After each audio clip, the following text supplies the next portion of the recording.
So my name is Christina. You can find me on all my socials at christina.soulempowered. I'm pretty active on Instagram, TikTok, YouTube.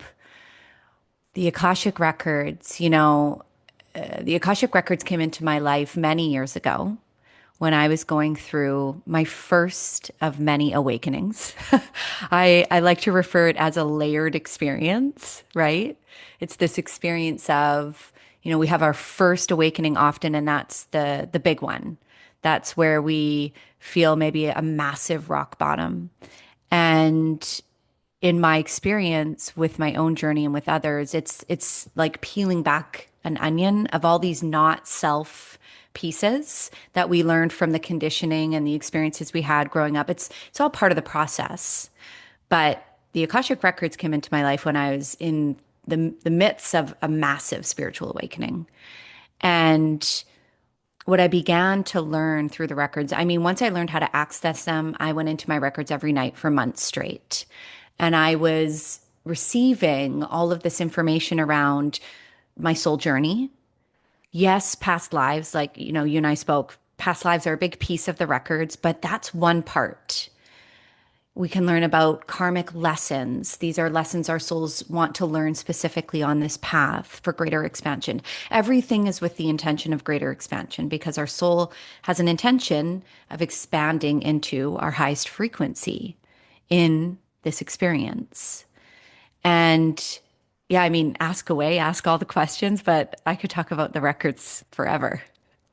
I know I should have asked you if there's a time limit to how deep we can get into this. So We could do many episodes on just the many, records. I know, right? So actually, let us know what are the Akasha records and how does it apply to the person on an individual level, just so they understand what we're discussing.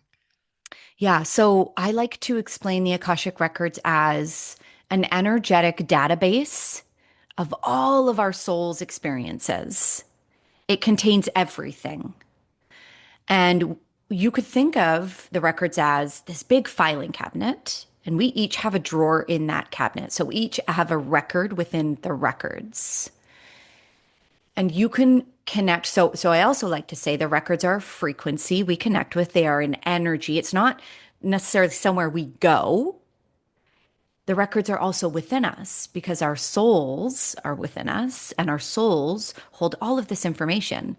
So when I connect with the records, this energy, this frequency, I am connecting with your higher self to receive this information from the records. A lot of clients will say, "Oh, I thought that. Oh, I felt that. Oh, that was something I was obsessed with as a kid. This was something I've always been scared of." It's because this is already within us. And so, my job when I help you connect within your records is to help you access what's already there.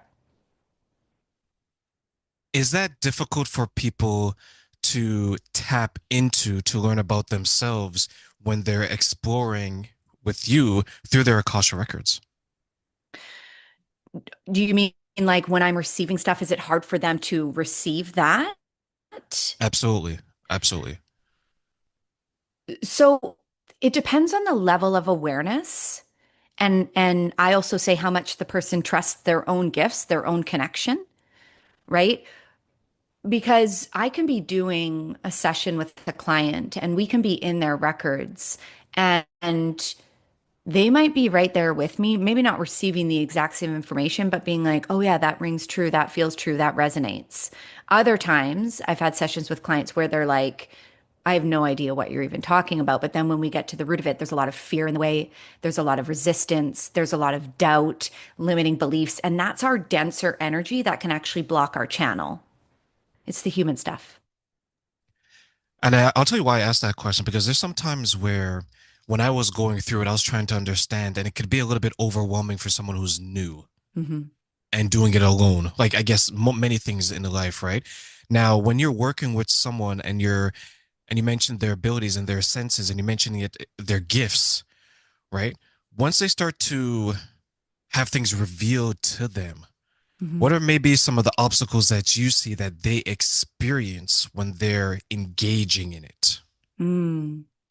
Yeah, first and foremost, I want to say Our connection to our intuition and our deeper soul information, this is a muscle we build. It's a trust muscle. And for me, before I even learned how to go into my Akashic records, I was meditating every day. Not that you have to meditate, but when we meditate, the idea is we become aware of all of our stuff. You know, the point of meditation is to separate ourselves from all of this in the mind, right? The noise, the distractions. And so the more success we have learning how to connect within our records depends on how aware we are, how much we're able to be present and open to receive. So I like to say that piece first because, that was a big precedent before I learned how to go into my records. I was meditating, I was receiving stuff from my grandpa who had recently passed in my dreams. And I also like to say, before I even stepped onto this path, I was the skeptic. Like I was the person, I remember like years ago, my sister, she wanted me to come to a psychic party. And I was like, oh, I don't do that stuff. And then I was thrust into this big awakening journey, which was very uncomfortable. I had lots of pain and past trauma coming up. And in the process of healing so much of that stuff, my channel began to open. I also began to trust more of my inner experience. I was becoming more aware, more present. And that played a huge factor in being able to then connect within my records. Can it be used as a way to heal past wounds, past trauma, and maybe uncomfortable situations that you have gone through or that you're currently going through? 1000%. So, and there's lots of different reasons for this. One, the frequency of the records is a higher frequency. It's an eighth dimension frequency. When we think about ascension, okay, and I could talk for hours on this piece too, but there's this idea, oh, we need to ascend. Well, we don't actually go anywhere to ascend. In order to ascend, we have to descend into our shit, right? We have to like clear all the dense energy, all the stuff taking up space within ourselves. And then our energy naturally expands. The energy in the records is a high frequency energy. So when you're connecting with the records, that in itself is healing. You're receiving this similar like a sound bath that you might go to. You're receiving a higher frequency that's beginning to move the denser energy within you. And then we have being in the records and what you're receiving, the awareness of some of these pieces can help shift your perspective on why I had to go through that thing, why I had to experience that, and not even why I had to, why I chose to, because our soul chooses everything we're going to experience in this lifetime. And that's going to be controversial for people because the human in us wants to believe that in some ways we're a victim to our circumstance. It allows us to stay stuck in the pain. But when you go into the records, what you quickly realize, and this is a big piece in the work I do with clients, is you chose all of this very specifically, and not just to expand in this lifetime, but you chose it because it also connects to all the other patterns you have from other lifetimes. So that relationship that you have, not you, but like someone that you have with your mom that feels all these different ways and you've experienced all these different things, you have had that relationship with your mom in a different life through different bodies, through different identities, but the themes of the contract are the same.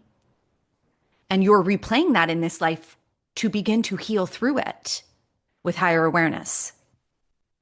I wonder how difficult that's for someone to accept because if I look at my life, and yeah, we're both like, I don't know, Torin, I don't know, Christina, right? But it's like, I look at everything that I went through, and it took me years to understand that the majority of my issues was because of me. Mm, Right? I played a part. I allowed the people around me. I allowed the behavior. I tolerated whatever the case is. Majority, if not all of the issues was my fault. mhm, And then I look at some people where they're the total opposite. The majority of my issues is everyone else's fault but my own, right? mm, And for them to cross that bridge, they can't cross that bridge because if they were to cross that bridge, they know at the end of it is a mirror showing them everything that they've done to contribute to it. when you're working with someone and you're helping them cross that bridge to understand that, hey, you have agency, you have power, you have control, are there stumbling blocks that they may face to accept that, you know what, this problem that's been bothering me over here, it's actually because I did this, which created the problem. Hmm. Yeah, there's a couple things that come up for me there as I was listening to that. You know, I'm no stranger to hard experiences. I think that's why I found the Akashic Records so transformative for me. It gave me back my power from things that I experienced when I was very little that felt out of my control. And, you know, just being able to see these experiences from a different lens that what if my soul chose this? I didn't have to be the victim anymore. I got to feel more in control of what I was moving through. So there was almost like this, yeah, this empowerment I got to experience through it. And I say that because somebody could be listening to this and being like, yeah, okay, lady, this is all my fault. And like might be like not very happy with what I'm saying. And I want to say, I get it because there are some things that happen to us where it's like, it really sucks. And we don't want to discount that. We don't want to invalidate that that's a real part of us showing up. That's like, that story has become a part of our identity. Who are we without that story? I also like to think that sometimes there are certain things that I can't do for a client if they haven't gotten to a certain level of suffering. And that sounds bad, but I think sometimes we have to get to this place where we are in such a state of fight and we can't fight that identity, that story, that piece anymore, that we then are forced to surrender into a different experience, into a different perspective, into a new path. Would that mean then, because I'm looking at that example you gave where a certain level of suffering, and it reminded me of like those who are going through addiction, right? They suffer, then when they hit rock bottom, they have to hit it themselves. We can't hit it for them. The support system I'm talking about right now, right? So when they actually realize that, you know what, I can't get any lower, let me begin to climb out of it. Is that the type of suffering you're speaking of where they've at least done the foundational work and then you may come in and say, okay, let me pull you up out of that and now we're ready to go forward? Or is it something Mhm. else? Yeah, I mean, that's one example of it. Addiction is a huge piece. I've always, well, I shouldn't say always, this journey has helped me see that there are, I mean, everyone in my life, but there are particular people I'm thinking about, my loved ones, where this has helped me learn how to release control, is knowing that they have their own path, their own journey. And there's that saying like, you can bring a horse to water, but can't make it drink, right? They have to be the ones to choose. And there's this piece of willingness. There has to be a willingness because that willingness holds an energy of openness. And that's the openness is the cracks that allow us to begin to do some work that begin to, there has to be an openness for the shift to be there.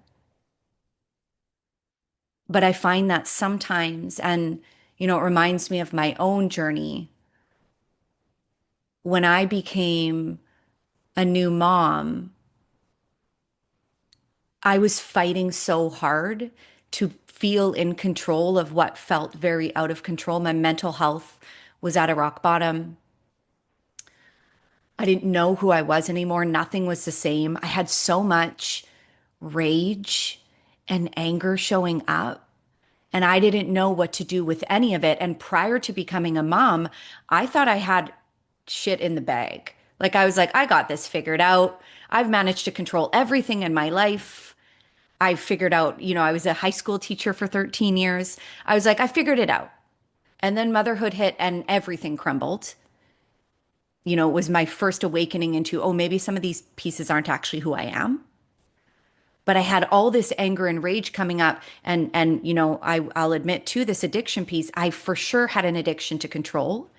And when I couldn't have that control, the anger would show up. And then I became a mom, and you can't control anything.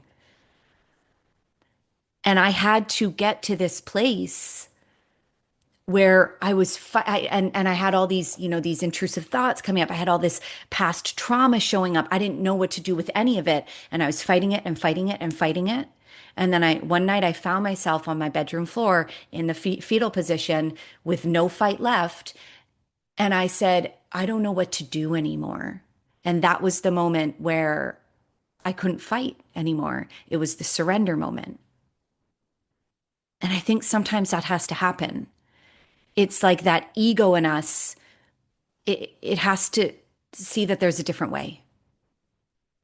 It's like you went from you're able to fight, and then there's a moment where you're like, you know what? I don't have any fight left in me.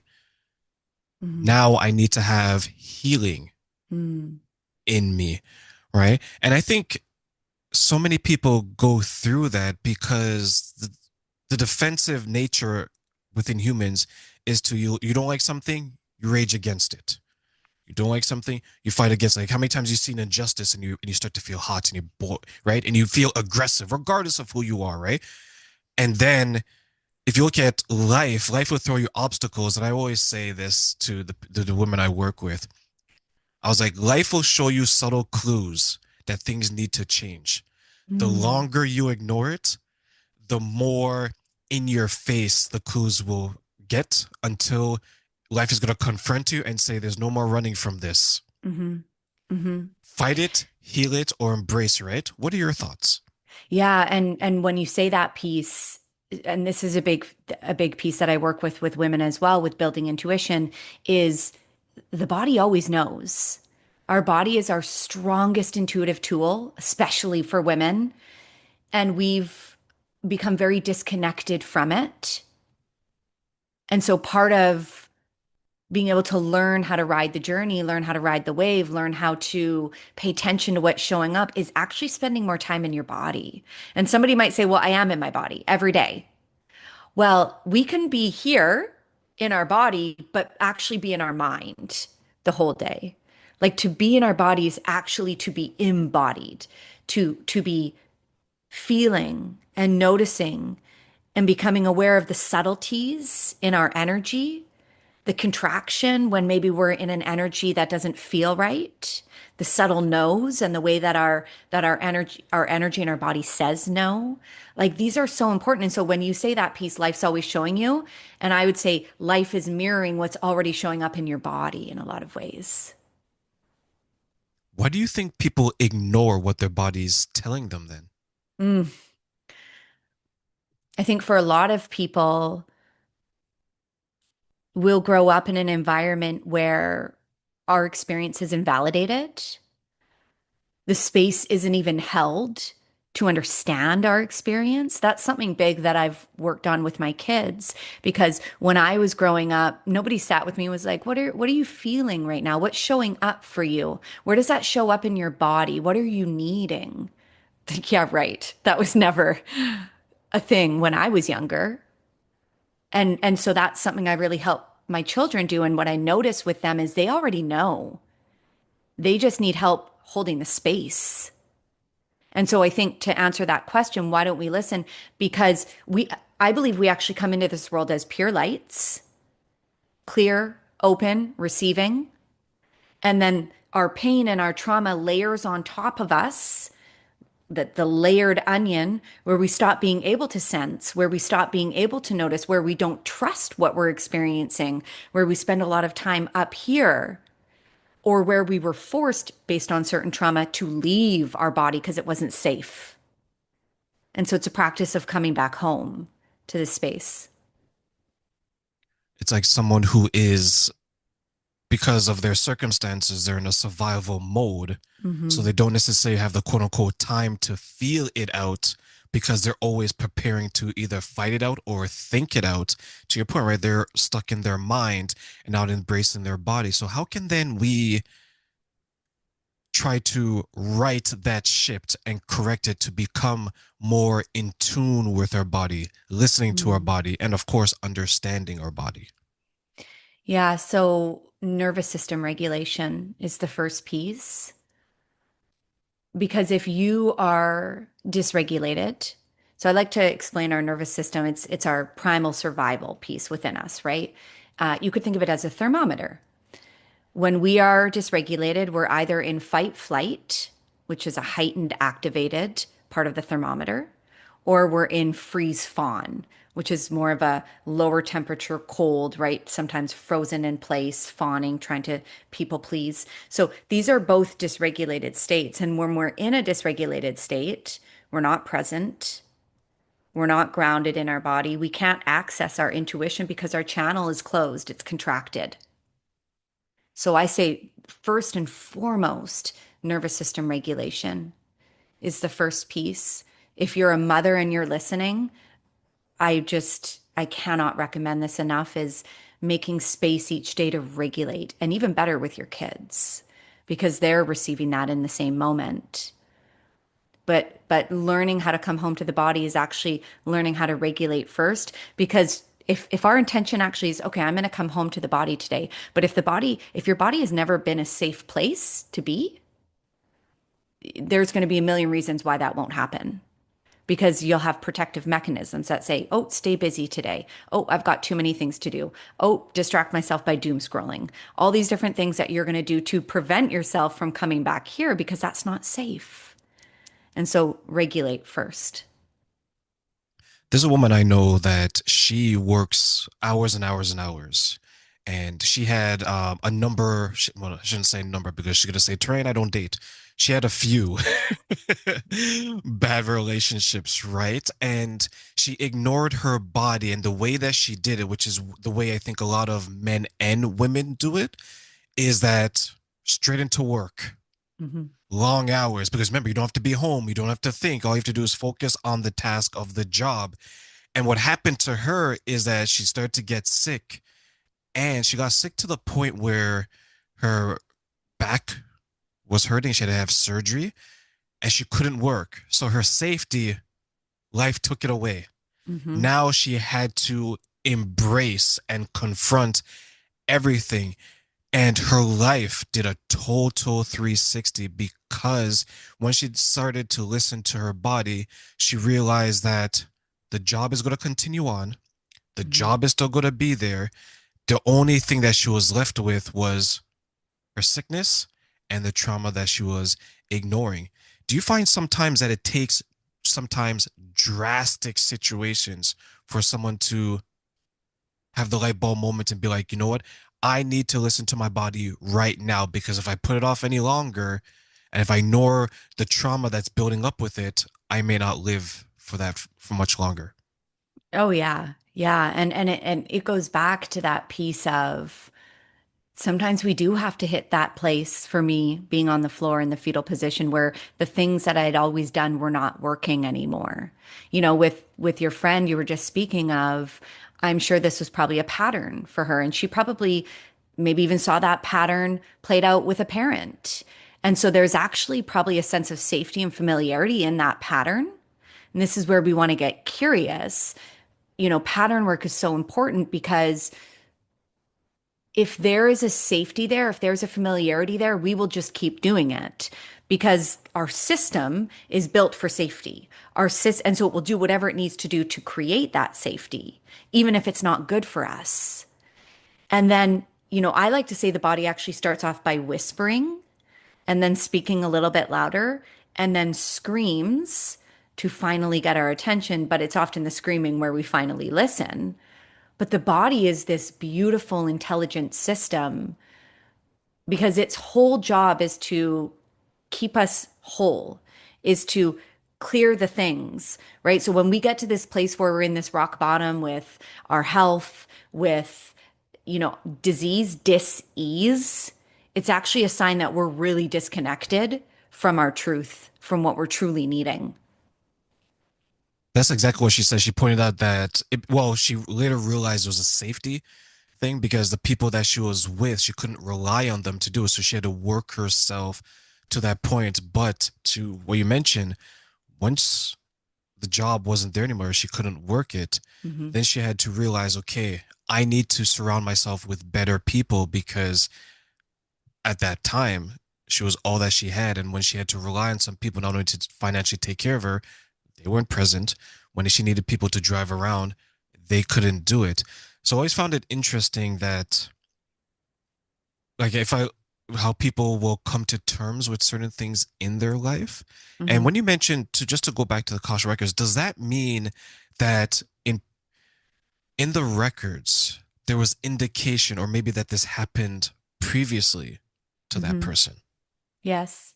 I mean, I'm not in her records, so I don't know for sure. But what I have seen through the thousands of readings that I've done and my own experience in my records is that when we are experiencing something big in this life, it will not be the first time. And it makes me think about soul contracts. So this is an example. Soul contracts is something I've gotten to know in the records. And what I've been shown is that there's often two different types of contracts we can have with a person. One can be a karmic contract, the other can be like more of a soulmate contract. Contracts they're not big or small. I like to say they're either more or less layered. Often our karmic contracts with others are going to be quite layered in nature because there are a lot of lessons or big pieces that we have to learn in that container with that person. Soulmate contracts are a little bit smoother. They're like a pillow that you land on. They feel softer. And I'm sure even just thinking of this, you can think of some karmic contracts you might have and some soulmate contracts that you have, right? But we can also have our own soul contracts with ourselves, and we'll have big themes and big aspects that our soul has chosen in this life to shift through, to learn, to expand through, lessons to heal through. And I would be willing to bet your friend this piece here, maybe you could term it as like hyper independence, not feeling safe in receiving, whatever that is, her soul has specifically wanted to learn about in this life and heal through because she has this health piece that comes through that's forcing her to look at it and understand it better. How can someone then identify the difference between the two and how it applies to their life? Between a soulmate contract and a karmic contract, Yeah. I say pay attention to the energy. So when you think about the relationships in your life, often our karmic contracts are going to be more layered. They're going to feel often more contrasting, like the mirror's really being held for you in front of you. They're often with our children, our parents, our romantic partners, because those are the relationships that we feel the mirror the most and often feel the most contrast in. I like to say that our karmic contrast feel a little bit more sticky, right? Because there's more growth and healing and expansion involved. Soulmate contracts, I find, tend to be softer in energy, more supportive, gentler. If we're meant to learn a lesson in that soulmate contract, it won't feel so confronting. And they're just it's more of a supportive energy. It's an energy that supports us in the lessons that we're learning on our path, but it doesn't necessarily create the lesson or is the catalyst of the lesson. Okay. So I'm piecing it together because I'm trying to, as you mentioned, I'm identifying people that will fall into the two. And then I've come across some people, I'm just thinking of them now, who, what if they're the type of person that they enter your life and they're bringing chaos into it, or they're bringing some type of strife, and you're Mhm. trying to understand their purpose? What would it be? How would someone identify that person who's entering their life in the way that you describe? Because it doesn't seem like they fit either or. How would they fit in? Yeah, so I would still, if somebody's coming in and they're causing it and it's causing chaos and it's causing strife, I would still say that's a karmic contract. But what I'd like to add in is that sometimes we feel like just because we have a contract with someone, it has to last for a long time. It doesn't always. We can have somebody come in and they're in our life for 2 weeks and it causes chaos, But if we see the lesson we're meant to take from that, or we understand the deeper pattern that we're receiving about ourselves in that, that contract will be done and complete. So timelines, it doesn't always have to be long or short necessarily. And I like to say that piece because I think there's also this misunderstanding out there in sort of the spiritual community that when we have these contracts, we have to be in them forever. Or, you know, the twin flame stuff. I'm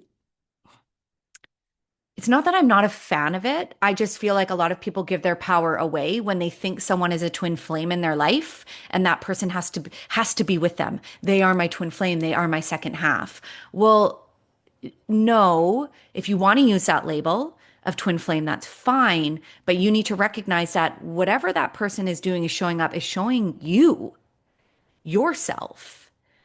And they're not the only person that can do that. And so I even say with the twin flame stuff, there has to be a willingness for both people to do the work. Otherwise, it's just chaos. When you mentioned the twin flame and you mentioned that sometimes we give our power away, that reminded me of my 20s where there's so many people that came into my life for a short period of time.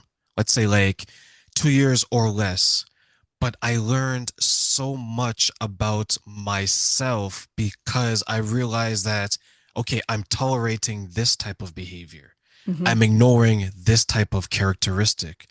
And then as I grew and I began to realize it, that's when I was like, okay, Trent, you got to make a change because the person that you want to become can't continue to behave these ways. When someone is transitioning from a life that they used to live and a life that they're becoming, when they would meet with you, how would you help them to get to that point where they're leaving everything that they knew behind? It's kind of scary over here, but Hmm. they really want it and they realize that this is where I need to be. Hmm. First and foremost, we need to have a vision. We need to know what we desire. Otherwise, we're kind of just floundering in sort of limbo land, of what we were, who were we becoming. But if we don't know what it is that we actually desire or want, we're just going to stay in that space. And also knowing that desire grounds us into our why when it gets really hard and we want to move forward into that piece. And so that's a key piece is knowing your vision, knowing what you want and desire. I also do a lot of work in regards to this piece around, okay, now we know what we want and we're declaring it and we're saying it and we're putting our energy out there. That's when the resistance is going to show up because what we're being shown are all the ways of who we were that we're no longer meant to be. It's the patterns, it's the thoughts, the beliefs, the fears, the doubts. That's the dense stuff that's getting in the way of where we're going next. And so learning how to work with that resistance, dropping in, holding space, getting to know the triggers. Triggers are such a key piece because our triggers are the doorway into our patterns. What we are triggered by will always be a patterned experience of what we experienced when we were younger. And it makes me think about how you were saying with the woman, and it made you realize some of these things of, what you were tolerating, what you weren't seeing, and I would be willing to bet that was not the first time you experienced that dynamic of energy and that there's probably a pattern there. And when we get to the root of it, we can understand the part of us that actually finds safety in that pattern and is trying to complete the cycle of what we experienced before.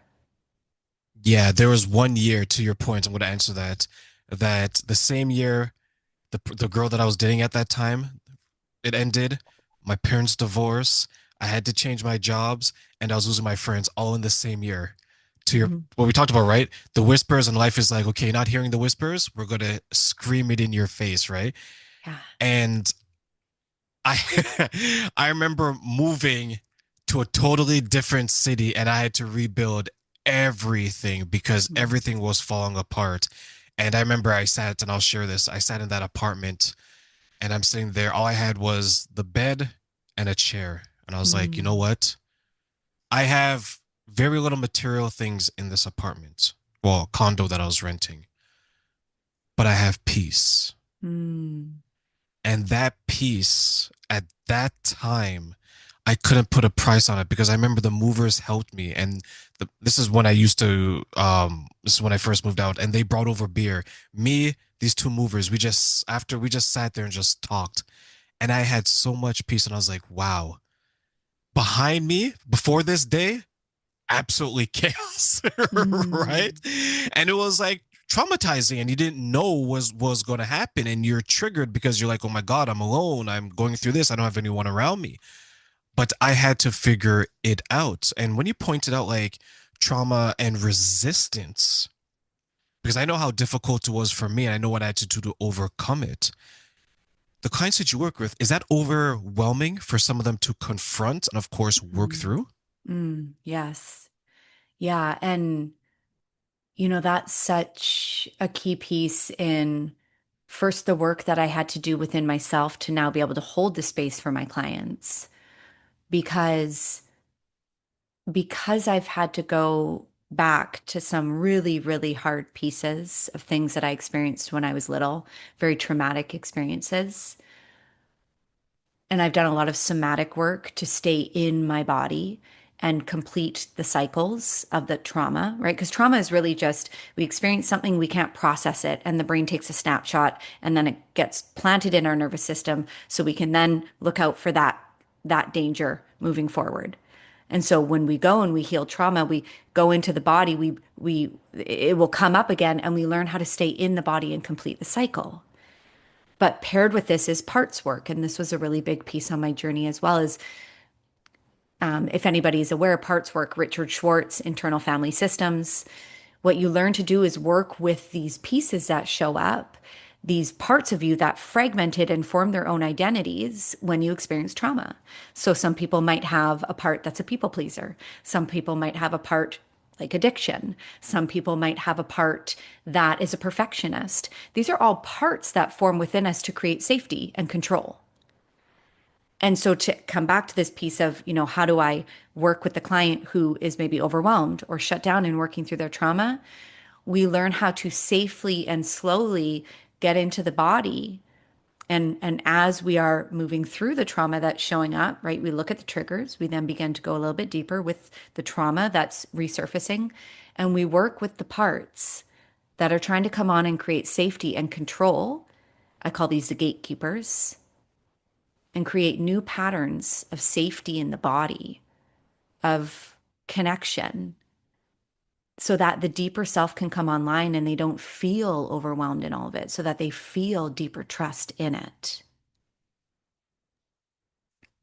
That journey, I'm looking back at some of the people I know, can be so scary Mm, for some people. Like I look at my own experience, it wasn't easy, but I was blessed that I was fortunate, I think, looking back, that I went through it younger in life and I had less to lose because I still had, to a degree, the safety of my parents' home, even though they were divorcing at the time. And then when I moved out, that was the safety of that gone, but I had to overcome that. When you're working with your clients and you're helping them to get to that point where a better, healthier, more determined, more focused system is coming online, um, what are some of the commonalities that may come up in their hesitation to do so? mm.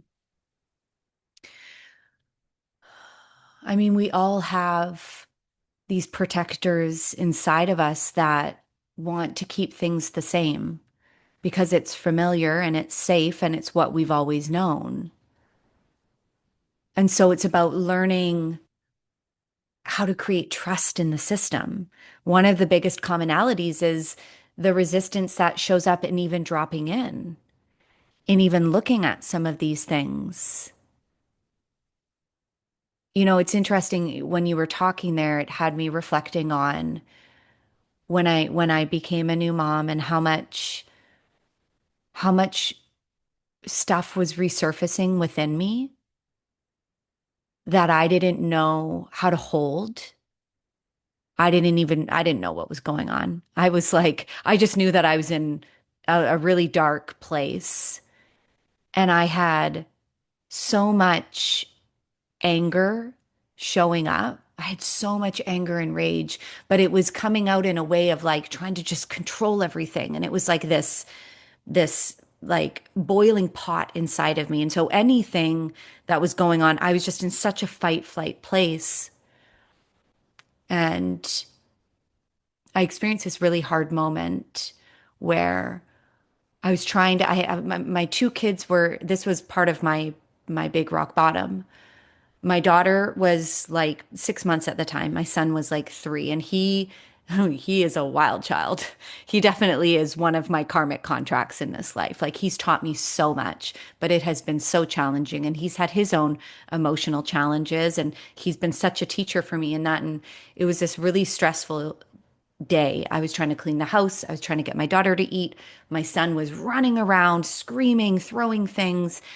And I didn't have the awareness of the time of what was going on in my nervous system. And all of a sudden I threw one of his toys and it hit him. And I stopped. I mean, I scooped him up and I held him, and I was thinking, how does it get to this place? And it was for sure my deepest rock bottom, the point. And I remember for months after that, I went into a very dark place. Why? Because parts of me knew I couldn't keep doing it like I was doing it. And it was that resistance. Those were the parts that were showing up being like, but this is what we've always done. We control, we control. But there was this deeper part that was like, no, we can't do this anymore. And so when you say the commonalities, that's a piece right there. It's like this fight that the system tries to do, and learning how to work with it in a really compassionate, curious way, because these parts are just trying to protect from what felt out of control when we were younger. It's like coming from a place of either from care or from Mm-hmm. control. Which I Mm-hmm. always say, right? Like if you're coming from a place of control, it's because you don't want to yield the power to everyone else, right? I'm going to control this because, to your point, when I was a child, I couldn't control it. Someone Mm-hmm. else was doing it. But if it comes from a place of care, Christina is doing this because she cares about her children. She Mm-hmm. cares about her family, right? Do you find sometimes it's difficult for people to maybe distinguish between the two because they're so used to the control, they don't want to yield that because they maybe feel vulnerable. And as you know, for a lot of people, vulnerable is a scary place. Whereas care is more so the love. I can't continue this way. I need to find something better. Do you find people struggle trying to differentiate and distinguish between the two? Yes. And I would say that there's also a lot of resistance in the system if we're trying to come at it from a place of it being one or the other. It gets to be both. And what I mean by that is the part of us that seeks control, we have to get to know that part. We have to build trust with it. Because if we just go into our system and say, I'm just going to heal this stuff, right? I'm just going to get rid of these things that I do. Again, what you said before, the resistance, what we resist persists, it will just get stronger. And so it's about learning how to work with the system and giving these parts actually a new role if they're open to it.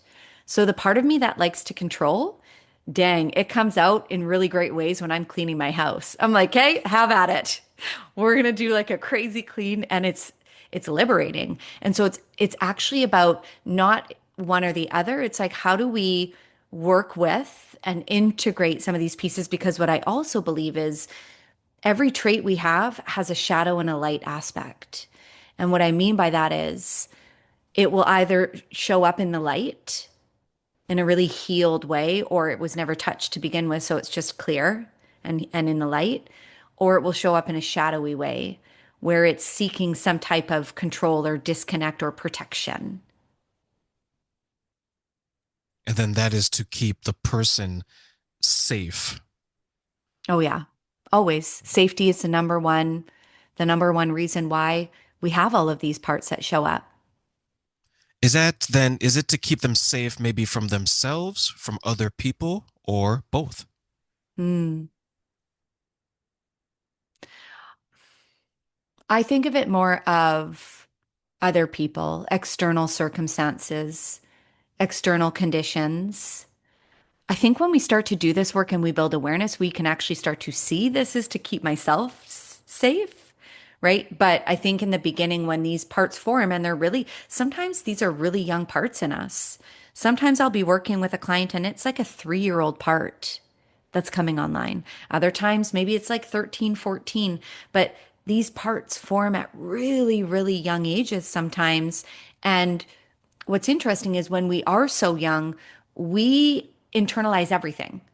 We don't have the conscious ability to be able to say, oh, hey, my brother or my mom, they have stuff going on today, and that's why they're treating me like this. We just take everything as our fault. And then we internalize these beliefs, and that's what then creates our experience.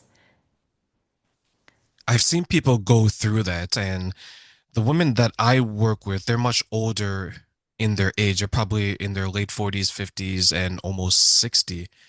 And they've done that. And because they haven't done the work, because that generation is just different Hmm. than us. Like to them, it's we'll work through it. And if we can't work through it, we don't tell anyone, Mm. right? We just pretend it's not there.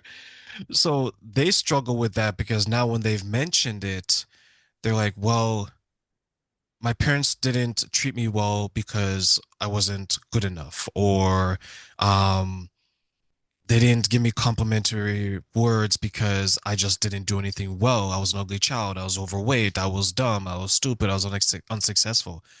They try to validate all of the bad behaviors and in a lot of ways justify it as well. What are your thoughts on people who try to rationalize, justify, or even validate the bad experiences that has happened to them, even though in those situations it wasn't their fault, but because they didn't speak up, it continued. Hmm. So a few things show up when you say that. One, I would say even the part that's like, oh, my parents did this because, or this happened to me because, that's just another part that's showing up that's trying to protect the system. Because if we go deeper than that, we start to work with these more vulnerable parts where it feels a bit more out of control, where there's a lot more uncertainty around what would the new story be, and that feels unsafe. I would also say that this is also where the soul journey comes in. And one thing that I have begun to see around the things that happen to me is there's a pattern to all of it. And so, what I experienced with my dad, I also experienced with other men in my life or relationships that I then thereafter had. Why? Because the beliefs I formed in my relationship with my dad when I was younger, I then began to create that reality in relationships moving forward in my life because that was a belief I formed. And it was this, what comes first, the chicken or the egg, right?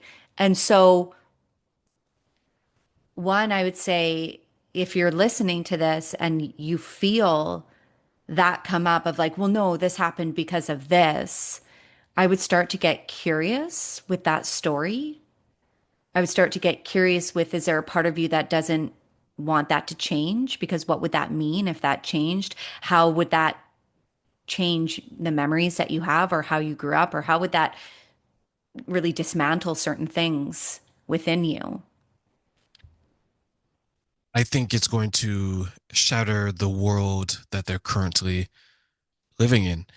I came up with, for me, I came up with these three things that I said that there's the world that you're currently in, Mhm. there's a world that you're escaping or you've escaped from, and then there's maybe the world that you want to be a part of. And the world you Mhm. want to be part of means that you have to do change, right? But the world that you left, you've changed and now you're currently in this world. But as you start to navigate your life, there's lessons you have to learn to maybe reach the next step or the next plateau, right? What are some of the ways then you think that we can identify the steps that are needed for us to make it to the next level, find success, and then continue forward as well?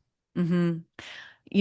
Again, I would bring it back to that piece of, okay, making sure you have that clear vision, grounding into the why it's important. But similar to what you said when you sat in the apartment that day and you were having those beers and you had this feeling of peace, we need to have a clear feeling, a somatic experience of what we want that to be. right? Because when we embody that energy, one, it helps us then call more of that in.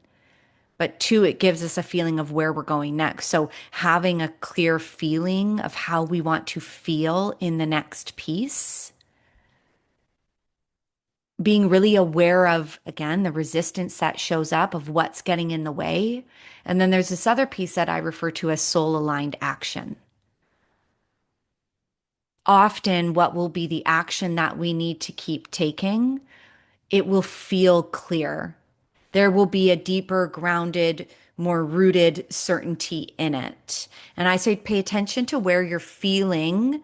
You know, let's say you have an idea to do something, or you want to try something, or there's an action you think you need to take, or go within yourself and pay attention to where that's showing up. Because sometimes we can have ego action, sometimes we can have soul action. And I say there's going to be a difference in the energy of how it's felt. The ego is going to be a lot more heady. It's going to be based on time. Oh, I have to do this now. I should do this because it's going to feel sometimes more frantic, quick, disconnected, external, like based on externals, versus soul action will feel often more grounded, rooted, sometimes slower. I always say the intuition, there's no rush. It will just continue to show up in nudges. So that's also a nice thing to think about too, the difference in action and whether it's right for you. So, Christina, as we close, I'm going to give you three wishes, Aladdin's genie lamp. Okay. And you can wish for these things that people knew about this one question. What are three things you wish people knew about ego and the soul and why? I wish people knew that you're here to experience both, that it's integration of the two, not one or the other. I wish people knew about ego and soul, that there is a difference in how they show up and how they're felt, and understanding the difference allows you to feel more trust in the process. I wish people knew about ego and soul. Hmm. I don't know. Now I'm stuck. Those two would be big ones.